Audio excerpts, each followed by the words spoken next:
The Paleozoic predator's kiss.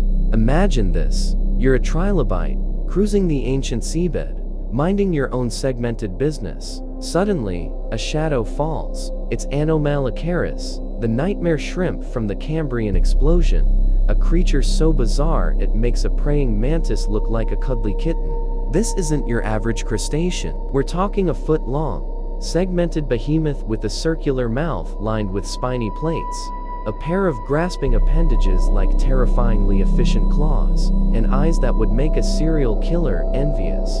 Its very existence challenges our understanding of early life, a predator so advanced it shouldn't have existed, a living paradox swimming through primordial soup.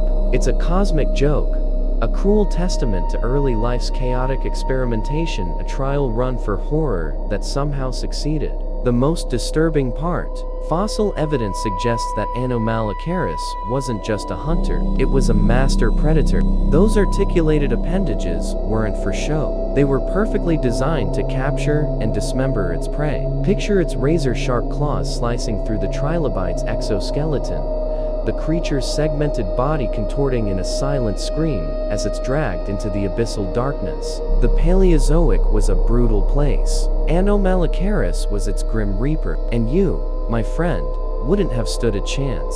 The Dunkleosteus dating game. Oh, Dunkleosteus, you magnificent, bony-plated nightmare. This wasn't some dainty, little fish. This was a freaking armored tank with jaws like a medieval guillotine. A living testament to the power of bone-crushing evolution. Think of it, a creature the size of a small car, with a bite force that would make a T-Rex jealous, swimming through the Devonian oceans, casually munching on anything that dared to swim within range. Some paleontologists suggest its bite was stronger than Tyrannosaurus rex. Imagine the dating scene back then. Hey, Dunkleosteus, wanna grab some, trilobite for dinner? Yeah. Smooth move.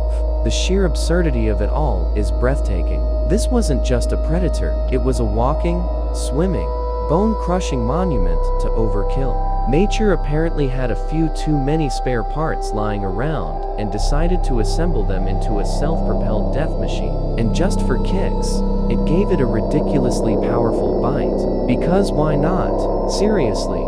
The level of unnecessary power this creature possessed is just insulting to the rest of the Devonian food chain. The Helicoprion spiral of death.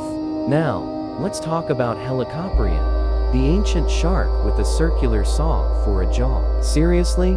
I'm not making this up. Imagine a spiral of razor-sharp teeth, constantly growing and replacing themselves, constantly rotating within the jaw, a bizarre, biological buzzsaw capable of slicing through flesh and bone, a hot knife through butter. Think of it this way, it's like evolution took a playful approach with the whirring death machine. The poor unsuspecting fish of the Permian era probably thought they were seeing things, or maybe having a bad dream, when they first saw the swirling doom approaching. What's even more hilarious is that for decades, scientists argued about where these teeth actually were in its mouth. Some even suggested the spiral was a defensive weapon, like some kind of ancient, toothy halo. But the reality is far more gruesome, a spiral of death rotating to reduce anything that got too close to fish flakes.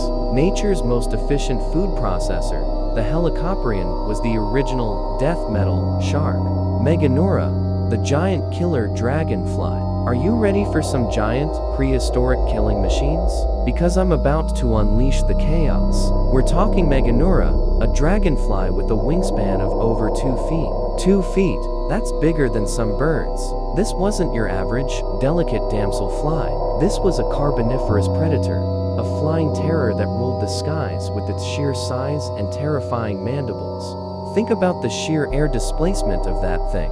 Imagine the wind resistance as this mega bug zipped through the prehistoric jungles, its giant eyes scanning for unsuspecting prey. We're talking insects the size of small birds, ripping through the air with the terrifying whirring of their colossal wings, their massive jaws crunching on anything that dared to move.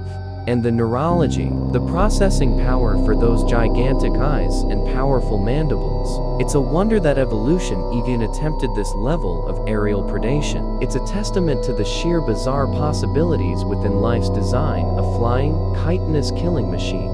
This wasn't just evolution, it was a party fueled by gigantism and a healthy dose of mayhem. The Cambrian Explosion, a horror story.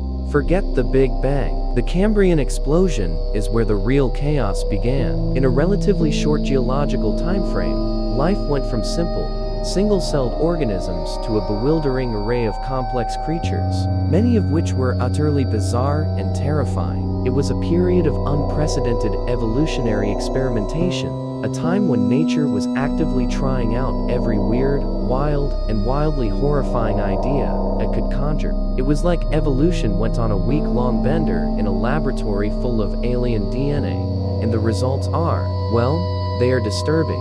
We're talking about creatures that defied description, that looked like something out of a nightmare, organisms that wouldn't be out of place in a Lovecraftian horror story. The Cambrian Explosion wasn't just a diversification of life, it was a brutal, bloody competition where only the weirdest, most horrifyingly efficient creatures survived. It's a terrifying reminder that the history of life on Earth isn't some gentle, progressive climb towards perfection. It's a chaotic, bloody mess of evolutionary trial and error, a constant struggle for survival against a backdrop of nightmares. And the Cambrian period, my friends, was ground zero. That's it for today. I've got more freaky evolution videos coming, so smash that subscribe button and stay weird.